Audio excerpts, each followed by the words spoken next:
सद्गुरुदेव भगवान की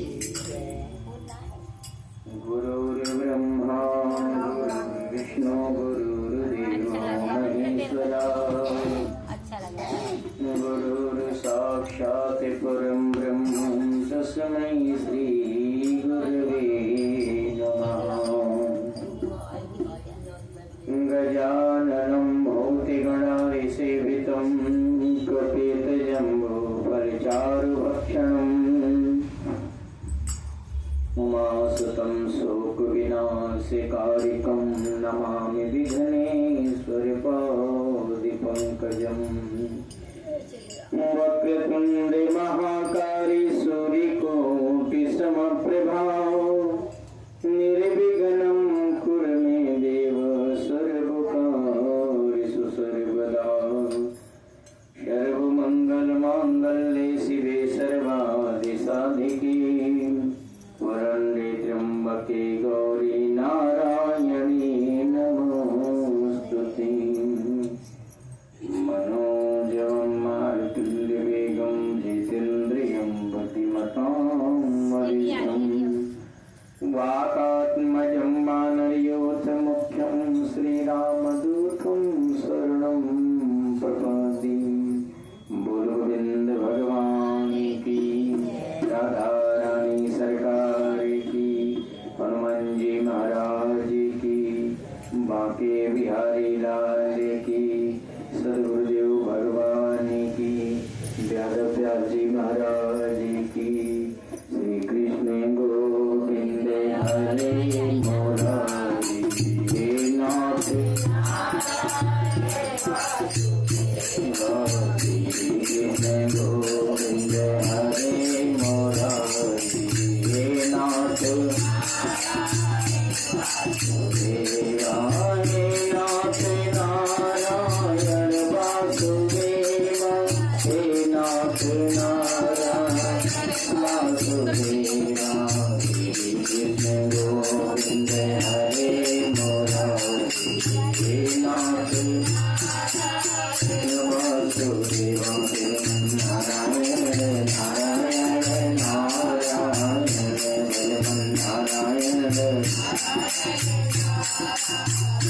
लक्ष्मी नारायण नारायण नारायण लक्ष्मी नारायण वन्दे नारायण नारायण नारायण वन्दे नारायण। बोल लक्ष्मी नारायण भगवान की जय। गद्दी के रक्षक हो हनुमान जी, लइके गदा चौबोर से ध्याओ। जो कोई दुष्ट निकेतन आवे, ताहि महाप्रभु मारी भगाओ। जो धर ध्यान कथा सुनी है, ताके धन धान्य और पुत्र बढ़ाओ।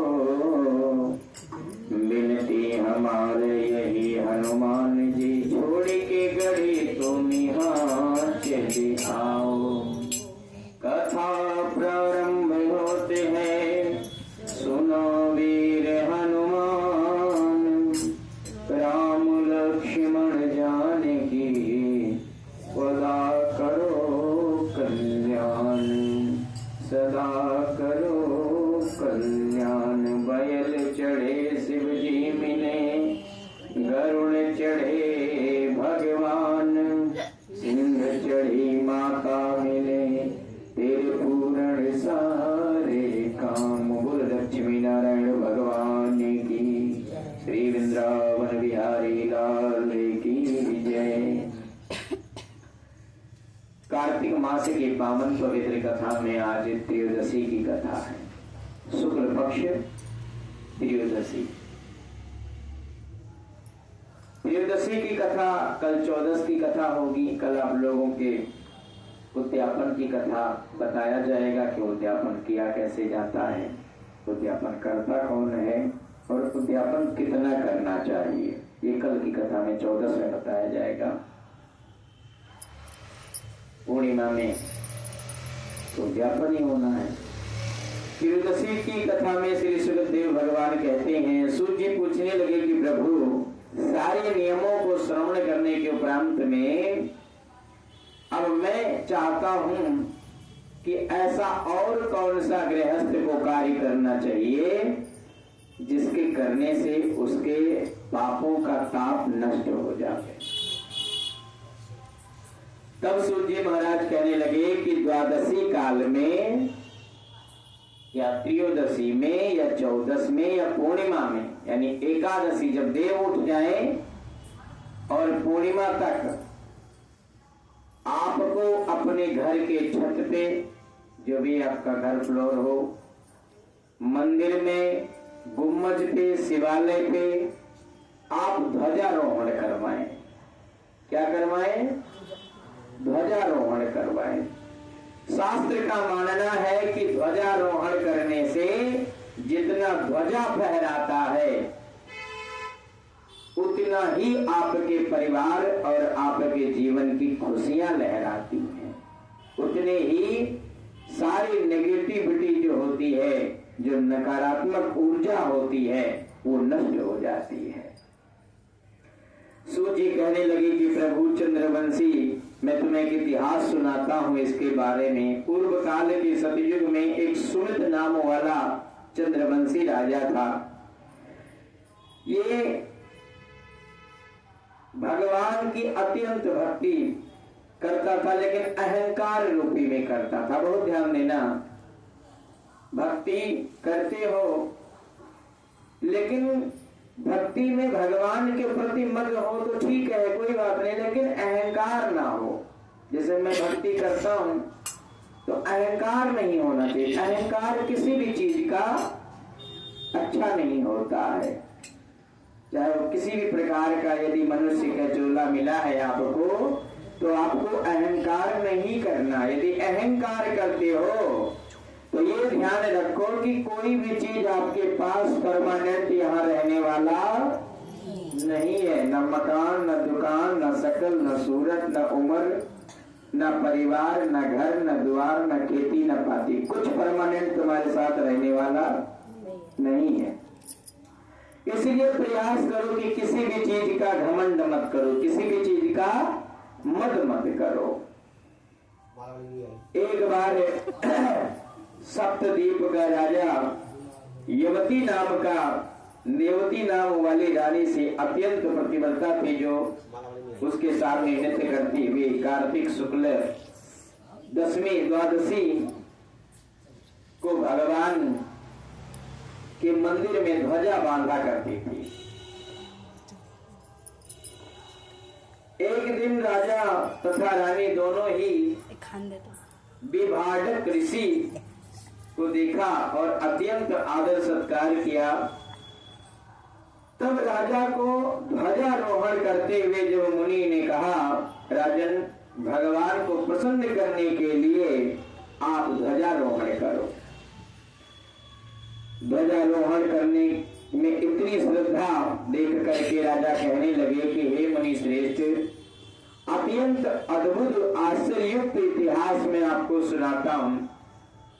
जब देव ऋषि ने कहा राजा से कि आप ध्वजारोहण करो, जैसे हम आप लोगों से कह रहे हैं कि आप ध्वजारोहण करो, तो आपका प्रश्न ये आना चाहिए कि पंडित जी ये बताओ कि भाई ध्वजारोहण करने से किसका आप तक कल्याण हुआ, कोई इतिहास है? तो राजा ने भी मुनि से पूछा कि प्रभु आप हमें ध्वजारोहण करने के लिए तो बताते हो, लेकिन इसका फल बताओ, किसने किया था, कब किया था?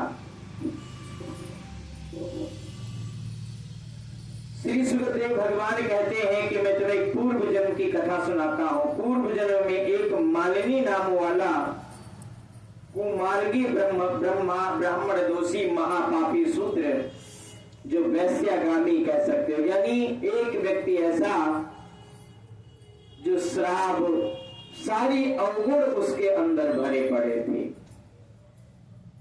सारे अवगुण, भगवान को कुछ न माने, पूजा पाठ को सारी चीजें ढोंग बताए। आज भी कुछ राक्षस प्रकृति के लोग हैं जो भगवान को राक्षस बताते हैं या भगवान बदल लेते हैं। ध्यान देना, हम किसी को माने या ना माने, लेकिन किसी की बुराई करना हमारा अधिकार नहीं है, किसी की इंसल्ट करना हमारा अधिकार नहीं है। मानना या ना मानना आपके ऊपर डिपेंड करता है, लेकिन किसी की बुराई, इंसल्ट, मारना या तड़पाना आपके ऊपर नहीं डिपेंड करता है। ये बहुत ध्यान देने वाली बात है। ऐसे दोस्त ग्रामी भाई बंधुओं ने देखा कि ये तो बहुत दुष्ट भाई हमारा निकलता जा रहा। सभी लोगों ने उसके घर से त्याग किया कि भाई तुम इतना अत्याचार करते हो, इतना पाप करते हो, इतना बुरा कर्म करते हो, तुम्हारे चक्कर में पुलिस आएगी तो हमसे भी पूछताछ करेगी, हमने भी पकड़ेगी। तो एक काम करो, तुम घर छोड़ दो। घर छोड़ दिया उसने, जंगल में जाकर रहने लगा।